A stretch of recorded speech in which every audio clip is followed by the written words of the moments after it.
What's up, RotoGrinders? Welcome to a very special edition of the Pre-Lock Show. We got some Saturday football, 3 games, and my name is TJ Zwarych, ready to break down the slate with you, joined by my guy, Shiver Me Timbo, Tasteful Tides, Tim Buell. How you doing?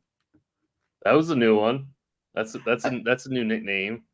And the very first, and I like it. The very first comment we get in chat is Nick Mullins for the win. So somebody's agreeing with you, TJ.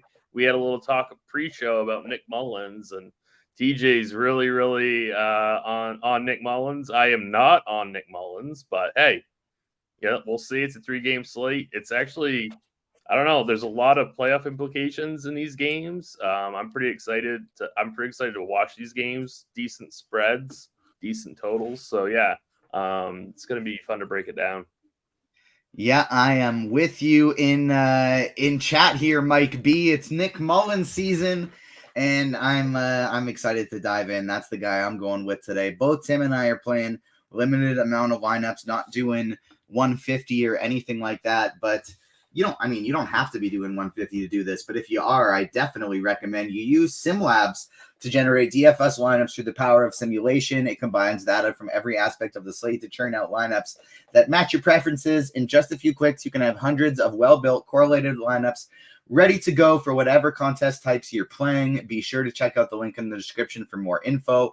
All combo and NFL premium subscribers have access to the NFL SimLabs tool currently.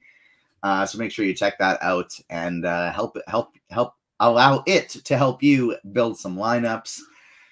Let's dive into this one. Give me kind of a little bit of an overview here, Tim. We got 3 games. All of them have relatively close spreads. 3 points in the first one, 1.5 in the second, and 4.5 in the third.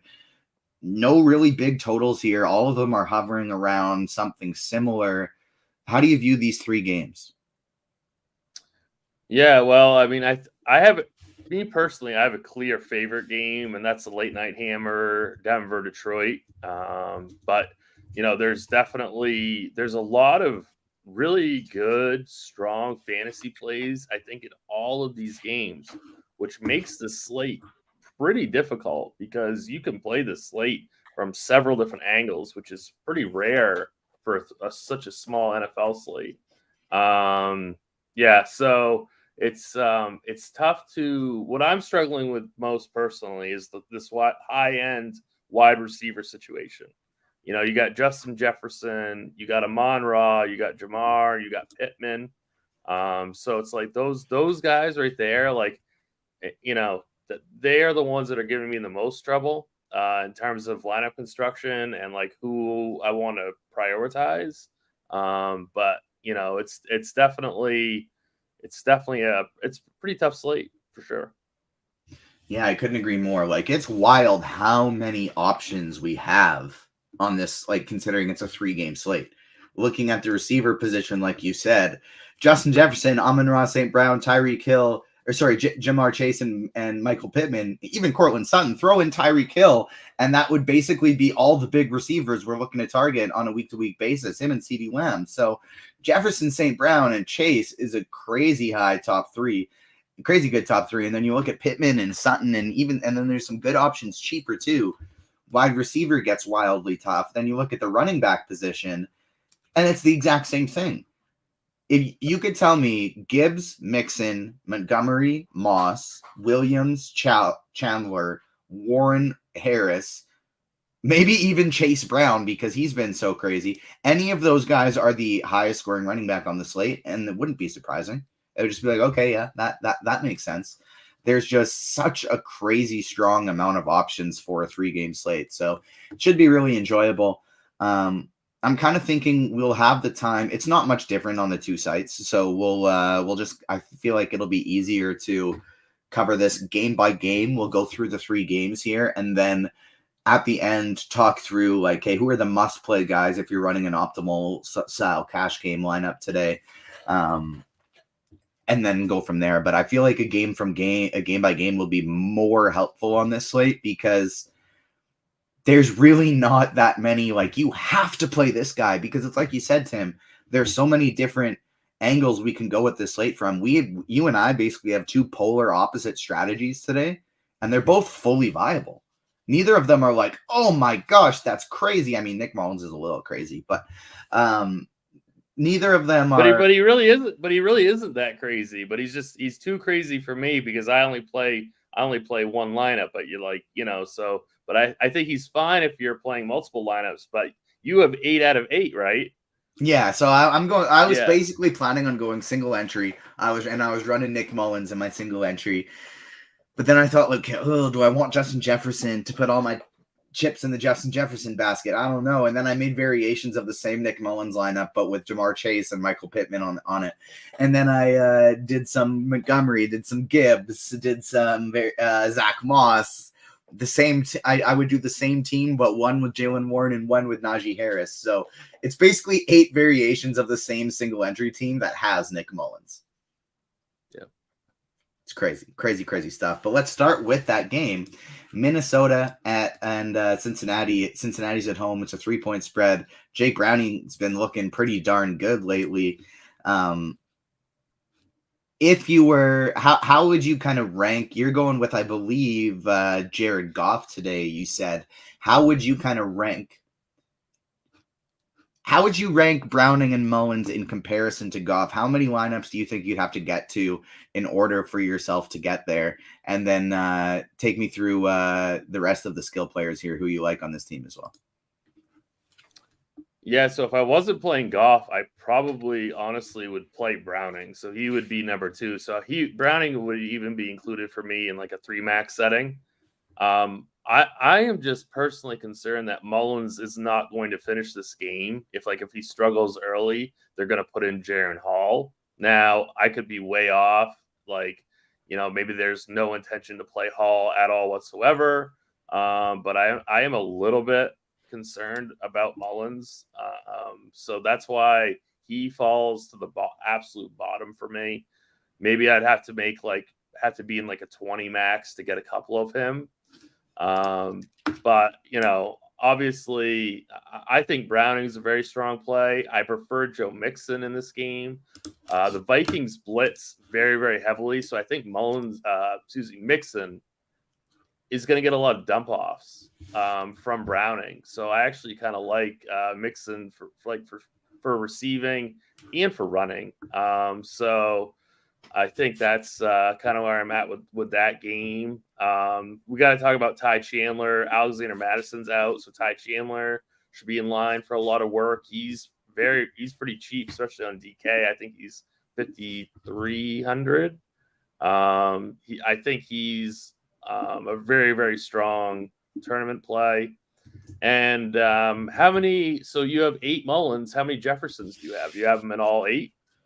No, so that's actually one of the reasons why I built more is I only have Jefferson in 2 of 8, but I have my main single entry team that is a much higher dollar than these other variations, and Jefferson's in that one. So Jefferson is in my main single entry lineup with Mullins, and then I decided, I want to mix and match a few variations here where I don't do Jefferson, but I spend up somewhere else.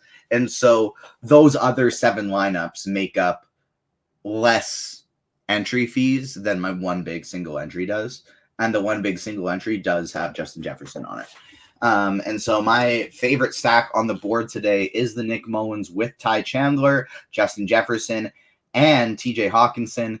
The Bengals have just been absolutely horrific to tight ends all season long. I think it could be a big Hawkinson week. And because I already have Chandler and Hawkinson on that team as well, that's why I don't mind taking a pivot off of Justin Jefferson in this one. Where among the top receivers do you have Jefferson and Chase? So I'm guessing you got St. Brown 1. Where do you have Jefferson, Chase, and Pittman among that group? Yeah, so I do have Amon-Ra as my number 1. I don't have tons of conviction about that, but I would have Brown ranked 1, Jefferson 2, and then probably actually Michael Pittman 3, then Jamar Chase 4. As weird as that might sound. But yeah, Jefferson would be my number 2, Brown number 1. Sometimes, Tim, you just make a mistake halfway through and you want to pivot, I think that's what I'm going to do right now. I said let's go game by game, but that doesn't feel like that makes sense in the context of this slate because there's so many great options. I don't want to go game to game. I want to say who am I prioritizing out of these guys? Who am I prioritizing out of this group? I think that's going to be more valuable today just because there's so many strong options. So let's just take it position by position here, run it back. Obviously, we already did a lot of QB and receiver, but let's just run it back to the beginning here. And you like Goff best.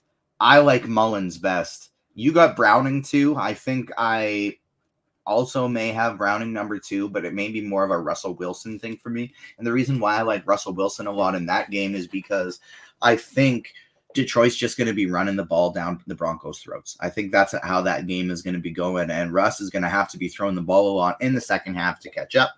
That's the game script that I'm imagining in my head. On a 3-game slate like this, I find it very important to think of it almost like a showdown where I want to be building scripts for each of these individual games, not just, hey, I like this team, so I want to get a lot of them.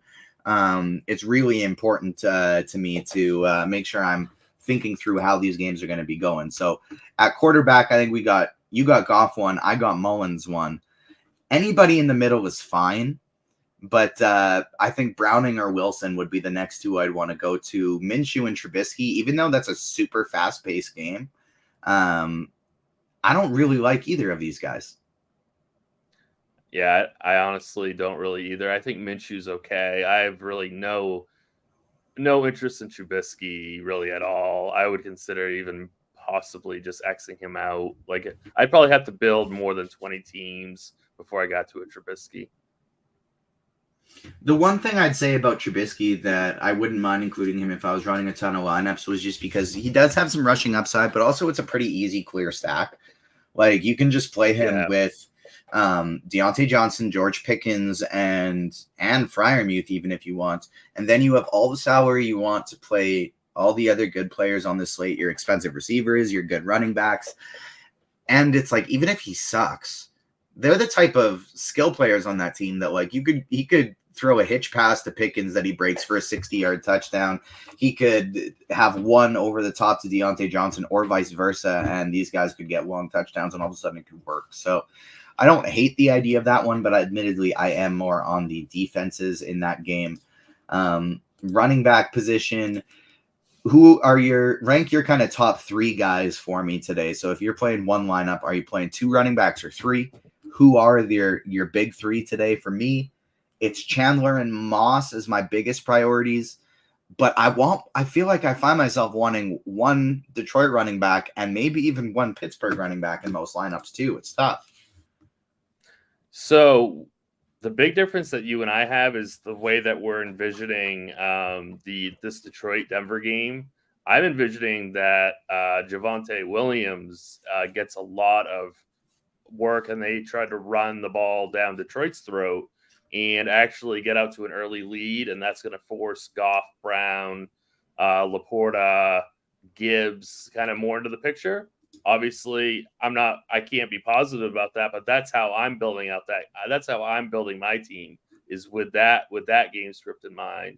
So I'm prioritizing Zach Moss 1, Javonte Williams 2, and Ty Chandler 3. I think that makes sense. Javonte does fall below the rest of that group for me, but Tim, just because we're on such opposite sides, and I know you're a very sharp guy, I might try and make one of those types of stacks here before we end up hitting lock in 15 minutes. I did want to bring one thing back to quarterback really quick, because even though I don't like Gardner Minshew on DraftKings or FanDuel today, either one, I'm not really looking to go for him. I do like him from a prop standpoint or on pick'em sites like Underdog and Prize Picks. 230, you can get him anywhere from 231.5 to 235 passing yard projections. And we have him, both the Blitz and RotoGrinders projections have him over for a 250-yard passing yard projection. So I'm a really big fan of that one. And there's so many other great picks as well over on our props and pick'em package. And you can check it out. The experts at the RotoGrinders projections team take our premium stats and comb through the market for any inefficiencies.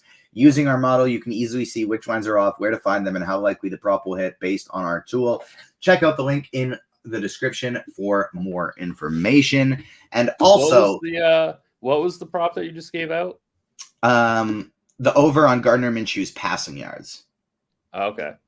All right. He's listed anywhere from like 231.5 to 235.5, depending on the sites. And both the Blitz and RotoGrinders have him projected for over 250 yards today.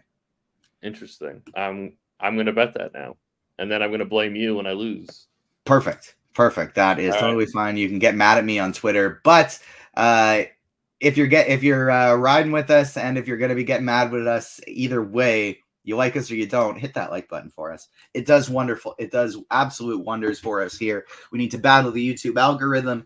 It helps us show up on the main page. It allows us to give us more shows. The more volume we get in terms of likes and views, the more stuff we're able to do. You want more NFL shows, NBA shows? Heck, you want some NHL shows? Tell your friends, subscribe, smash the like button, hit the notification bell, and that's how we're going to be able to make that happen. So make sure you help us out there. I'm going to get some QQs soon, but first off, we'll get through these positions. We got 12 minutes to lock. Make sure you got the lineups prepped for your questions so that you can just get them in before the locks hit right after we answer the questions. Let's go over to receiver here. Tim, we already briefly covered it. I'm ranking Jefferson 1, but I don't feel great about it. You got St. Brown 1. How should we dictate the rest of these guys? I almost feel like we can go straight to the mid tier now, because for me, it's Jefferson. For you, it's St. Brown. We both really like Pittman, and we both have Jamar Chase kind of last. What about this mid tier group? Cortland Sutton is a little bit more expensive than the rest of these cheapies here. How much are you prioritizing Sutton at 6.4 and or T. Higgins at 5.9? Or are you just more likely to go all the way down after you pay up for one of these expensive receivers? So I'm already building very heavily into this Denver-Detroit game. Whether or not I want to add in Cortland Sutton or not, I'm not sure yet. I think he's a fantastic play and a fantastic matchup.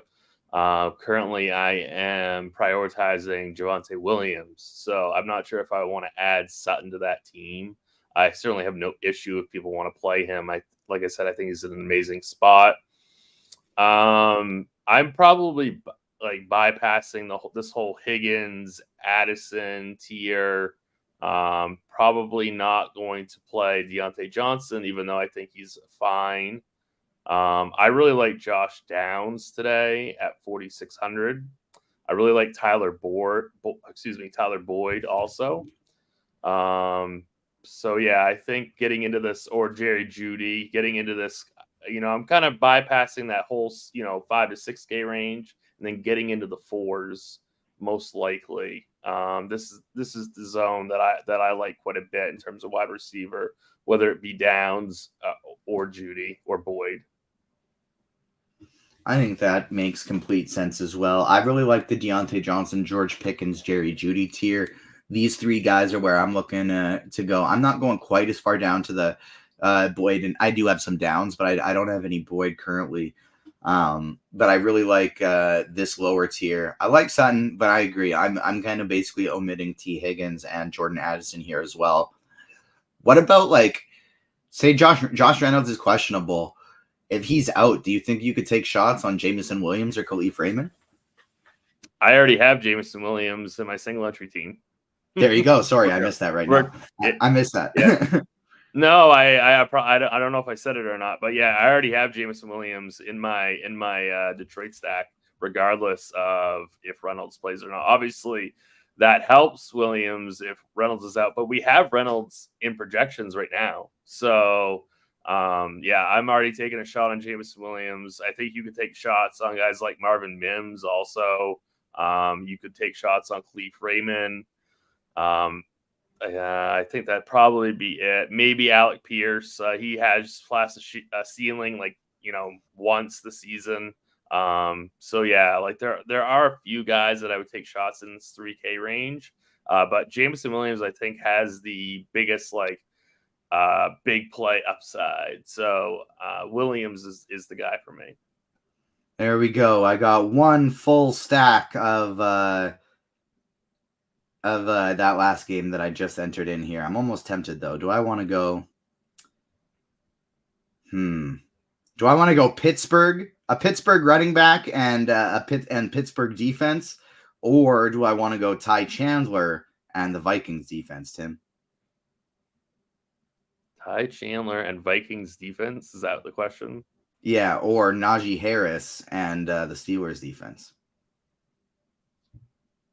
I think that Viking side is going to be higher owned, and I like it better too from a projections point of view. I don't know what to do about the Steelers running back situation. Like, how can you confidently play either one of those guys? That's my issue. Yeah, I think I'm going to go like, with the Vikings one. Yeah, like they're like purely like a 50-50 split. So it's like really hard for me to say like which one of those running backs to play. Maybe I just do all three, Tim. Maybe I just do all three. We'll see if I can get them in before lock. We got 8 minutes left. Tight end, Laporta, Hawkinson, and Freiermuth are the big three guys here that people are going to be going to. How do you rank those three? And then is there anybody off the board you would consider as well? For me, it's Hawkinson 1, Laporta 2, Freiermuth 3. Yeah, so I would just flip-flop Hawkinson and Laporta. Laporta is 1 for me. Hawkinson 2, Freiermuth is number 3. Adam Trotman at 3K at projected 2% ownership is fine. Kylan Granson at 2.6 if you really need the punt. He's coming in with 9% ownership, which is pretty high. So yeah, I'm personally going with Freiermuth. I think that's I don't know. It's tough. Like I couldn't find a way to get up to Laporta. I'm still gonna I don't know. I have so many parts of the last 2 games that I still have time to kind of tinker with my lineup, and maybe I find a way to get to Laporta. But right now I have Freiermuth. Defense position, then we'll get to some QQs. Play whoever fits your lineup, and try not to play the high-owned Vikings or Bengals if you can. The Steelers and the Colts are my 2 favorite defenses to play today. Even if there's some touchdowns scored, I think that game is the most likely to get some turnovers. And I mean, the Broncos are the cheapest and they're low-owned. Anything can happen. I think they can get some sacks. Goff fumbles sometimes. You can absolutely play them in tournaments as well. I'll check the Discord live stream chat quick, see if we got any questions. We do. We got one. FanDuel Cash, Mullins or Minshew? That's Mullins for me for sure. Let's look at the YouTube chat here. What do you think? Jake Browning, 229 passing yards. Does he get over or under? Yeah, so we have projected for 232, so I don't see much of an edge either way on that bet. I guess I'd lean to the over if you really wanted to bet it. All right, FanDuel GPP, one bullet favorite QB wide receiver stack for large field, Tim. Yeah, so the chalk on that's going to be Goff and Brown, but I think a good pivot would be Browning and Chase. And then do you think double tight end will be unique enough using Laporta and Hawkinson today? I think that would be very unique. I think that would be because that forces you to get off of some of these high-end wide receivers. So I think that would be very unique. Yeah, I like that one too. That was actually what my initial shell build was today until I started doing some adjusting. So I think that's a pretty good call. Butthole Jenkins needs the feel it in your plum play of the day. It's Nick Mullins for me, baby. Nick Mullins is my feel it in your plums play of the day. Mine's kind of high owns, but mine's Tyler Boyd. Tyler Boyd, I like it. I think that is a pretty good feel it in your plums play. Get in my Jared Goff lineups in quick. Ha ha ha. Let's get it. Does anyone else feel like Mullins is just going to pepper KJ Osborne today? I absolutely hope not. I was told this was a place to go for season-long questions. Dean wants to know a question between kickers. Flip a coin, Dean. Who cares about the kickers? We're not helping you with your kickers in season-long. Dean, get out of here, man. Get a real league that omits the kickers. Would it be different enough to play both Najee and Warren in the same lineup? It has worked against the Colts defense 3 times already. I mean, I guess. I mean, these slates, that's something that you could solo bank the 500K or whatever it is. It's extremely risky. I don't really like it, but it could work. All right, Tim, you got the Gardner Minshew prop in there, and so if that fails, you get to get mad at me. And now if these Jared Goff teams fail, I get to get mad at you. And I wasn't even planning on doing any, and now here they are, just in my lineups. And so 4 Jared Goff teams I just put in. That's all your fault, Tim. I'm gonna want all those entry fees back. Just kidding. We got 3 minutes left to walk. Make sure you get your lineups in here. That is it for the QQs. Make sure you hit the like button on the way out here. Subscribe, hit the notification bell. Like I said, it really does wonderful. It really does wonders for us battling that YouTube algorithm. Jason Garnett says TJ got that Funko Pop collection on point. Yes, I do. I love me. I haven't gotten new stuff for a long time. I actually like the stuff back here that you can see a little bit more than my Funkos, like my Star Wars figurines up there. Then I got some fun Marvel ones too. But I think we're going to get out of here a couple minutes early because we have no more QQs and I got to record the Blitz show for Sunday football with Will, with Alex, with Cardi. I'll be producing behind the scenes. Then I'll be joining the end of the show to rub it into them that I won the 5-man league again. All of a sudden they get a producer who plays a little DFS on that show and just taking that down about 60% of the time this year. Going to go rub it into those guys. Thank you so much to everyone who tuned in. That'll do it for the pre-lock show. Good luck today. And we will see you tomorrow for a fun-filled day of more football. On behalf of myself, Tim, the whole RG team, we'll see you later. Peace.